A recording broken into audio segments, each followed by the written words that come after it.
From death frisbees to nuke bracelets, these predator weapons will make you say Yautja. Hunters never leave home without a hunting knife, even if it's just to dress an animal after the kill. Just like the hunter's knife, a predator never disembarks his ship without a nifty set of wrist blades. And these puppies are definitely meant for up-close and personal encounters.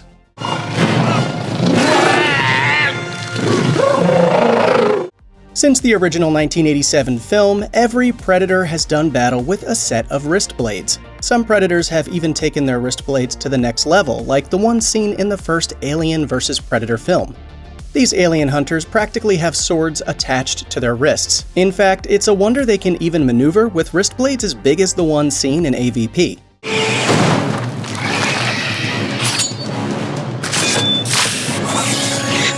As far as iconic weaponry is concerned, wrist blades are a true staple of the Predator's arsenal. They don't just maim and kill, they also help work just as effectively in skinning the kill and claiming a souvenir for the trophy wall back in the Predator ship. In short, never get close to a Predator. Actually, you don't want to be at a distance from them either, for other reasons that we'll get into in just a moment. Basically, if you see a Predator at any distance, you can kiss your butt goodbye. Remember how we said you didn't want to be at a distance from a Predator? Well, this would be why. It seems the creature has ranged combat locked up nice and tight with this part of its deadly arsenal.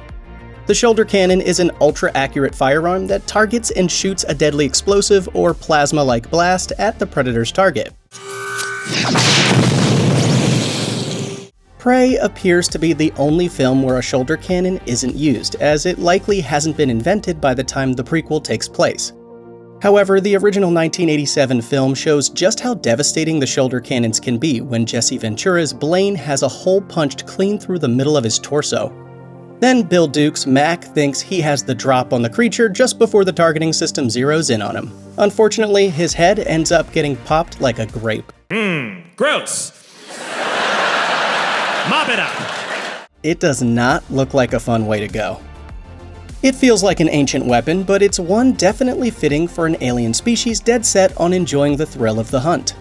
The spear has been used on multiple occasions throughout Predator history. It is typically seen as a shorter shaft before extending into a full-length, battle-ready spear so the Predator can carry it around with ease. While the Predator didn't use the spear in the original film, the weapon made its memorable debut in 1990's Predator 2. In traditional Predator lore, the spear is referred to as a combi stick, but in Alien vs. Predator, a spear makes a return in a different form. While a combi stick is initially used, the Predator later creates a spear out of a xenomorph tail. In Prey, the Predator actively uses a spear-like weapon that is likely a primitive version of the combi stick. It appears to have two separate pieces that can attach together to form a spear or bladed staff, but the two parts can be separated and dual-wielded at the Predator's convenience. One of the Comanche warriors in Prey finds this out the hard way as he's impaled against a fallen tree with the spear. It's a pretty slick weapon that claims a lot of lives. What could be more practical as a hunting device than a deadly frisbee? Well, predators have constructed just that for use during the hunt. Okay, so the word frisbee might be a bit of an oversimplification, but it's hard to ignore the resemblance. The disc does seem to have a layer of advanced technology imbued in its design, as it can target hostile forces and even boomerangs back to its owner after doing the deed. Predator 2 is the first time such a weapon is seen in the movie franchise, playing a memorable role in the climax. In the ice-cold meat locker near the end of the film, Special Agent Keyes is bisected in a grisly sequence in which the Predator outsmarts and nearly kills the entire unit. Lieutenant Mike Harrigan later takes the disc for himself, ultimately slaying the Predator with its own weapon by manually plunging it into the beast's torso. Other iterations of the bladed disc have been seen in cinematic Predator history, such as in the scene from the much-reviled Alien vs. Predator Requiem, in which an overconfident teen girl runs right into the device. This time, however, the disc pins her to the wall, acting more like a high-tech ninja star than a self-returning bladed disc. In the remote jungles of Central America, Dutch and his mercenary crew embark on a search and rescue operation. This is the basis for the 1987 film that started it all. These commandos think they're well aware of the danger they're in for. Heavily fortified and armed hostile units populate the jungle and surround the target. Surely a gunfight will ensue and there will be casualties, but a third party enters the fray, apparently attracted by the unfolding conflict. It doesn't have allegiances, and it most certainly doesn't pick sides. Any armed combatant is fair game in the Great Hunt. Across all the hardened, gun-toting individuals walking the jungle, Dutch outlasts them all. He has a bone to pick with this alien hunter who's seemingly obliterated his entire team. Using his wits, he bests the predator in a game of cat and mouse. Of course, the predator won't go down quietly. Choking on its own blood, it activates a device on its gauntlet that appears to be a countdown timer.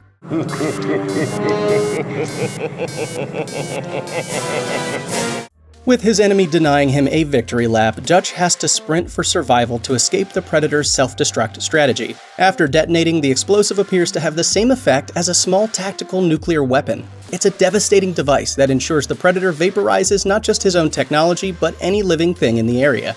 This helps ensure that these aliens remain nothing more and nothing less than a mysterious legend to any culture that may have encountered them. Nearly 300 years before Dutch's encounter with the Predator of the Prey era used explosive drones that emerged from his gauntlet and sought out hostile targets. It's a devastating one-shot kill, sure to vaporize any lifeform contained within its blast. In Prey, the alien hunter employs the use of this weapon during a fight with French fur trappers. Earlier in the film, this band of ruffians had captured Naru and attempted to squeeze information from her about her encounter with the beast. Refusing to aid their cause, she and her brother are strapped to a tree and used as bait for the otherworldly hunter. Instead, the hunter pursues the fur trappers lying in wait and begins systematically slaughtering them one by one. Towards the end of the massacre, the predator finishes off the last men standing by leaving behind its gauntlet. Curious, the fur trappers inspect the device. Apparently, the proper flight instinct doesn't quite register in their brains, and they're caught completely off guard as 3 drones appear and target the poor saps for destruction.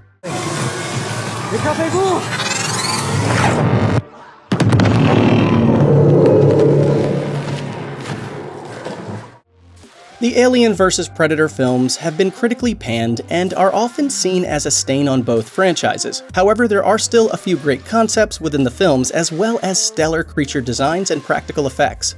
In fact, one of the Predator's coolest weapons is actually only seen in Alien vs. Predator Requiem. The Predator in this film sets out to clean up aliens running rampant in rural Colorado with a whip during a monstrous clash at the film's climax.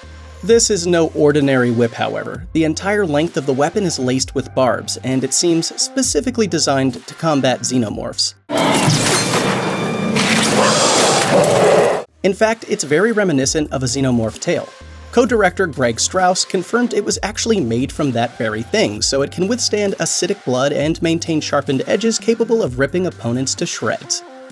Prey manages to breathe fresh life into the franchise while still feeling every bit like a Predator movie. One of the many ways it does this is by introducing us to one of the coolest defensive gadgets ever used by these cunning hunters. This Yautja has a fancy shield tucked away in one of its gauntlets. When engaged by enemy fire, it can unfurl the shield at a moment's notice. It can also be used offensively. After tangling with a group of fur trappers, the Predator pins one against a tree in a chokehold. It activates the shield, which emerges from its gauntlet and decapitates the man. Interestingly enough, this shield has a rather distinct inspiration. As director Dan Trachtenberg explained to comicbook.com, I teased a while ago that I took inspiration from the latest God of War video game, and those two things are in the trailer. One is his shield that you see briefly. Fans of the popular 2018 video game know that protagonist Kratos makes use of a slick shield that unfolds from a wrist gauntlet. It seems Trachtenberg is a bit of a gamer, and he found the perfect place to fold the particular brutality of God of War into Prey. As a hunter, any gadget that can stop its target in its tracks would be most useful, enabling the Predator to deliver a finishing blow with ease. One peculiar weapon in the Predator's arsenal is the net gun, which can actually be lethal all on its own depending on the target. The first use of this weapon on screen came in Predator 2. When the Predator assaults a cartel in a high-rise apartment in Los Angeles, he uses this net gun on one of the gang members. The net gun is employed once again in the first Alien vs. Predator film, where a Yautja uses it on a xenomorph. As the net constricts around the alien, its acidic blood saves it from total annihilation as it eats away through the net. The alien is then later seen in the film with a crosshatch scarring on its head from the weapon. Prey shows us the earliest form of this device. However, it's not a gun at this stage, but simply a net device that the Predator lobs at its enemies.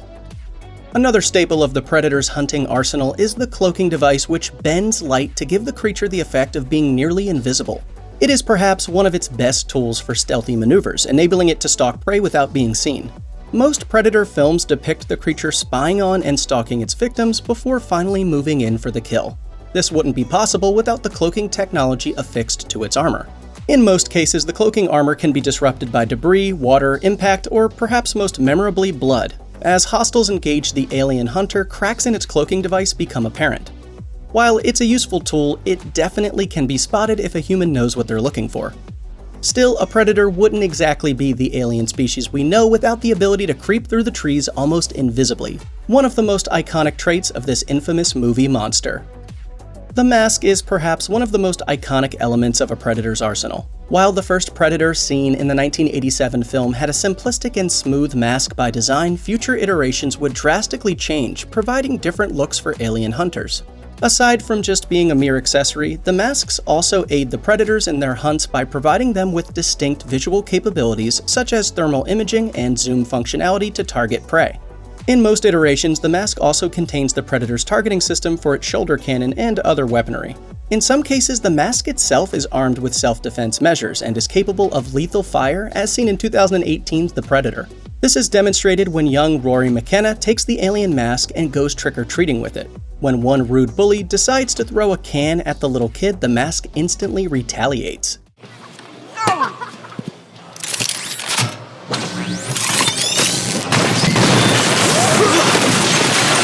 The Predator masks seen across the span of the franchise are wildly varied and serve several purposes. For that reason, they're essential to the Predator's hunting gear.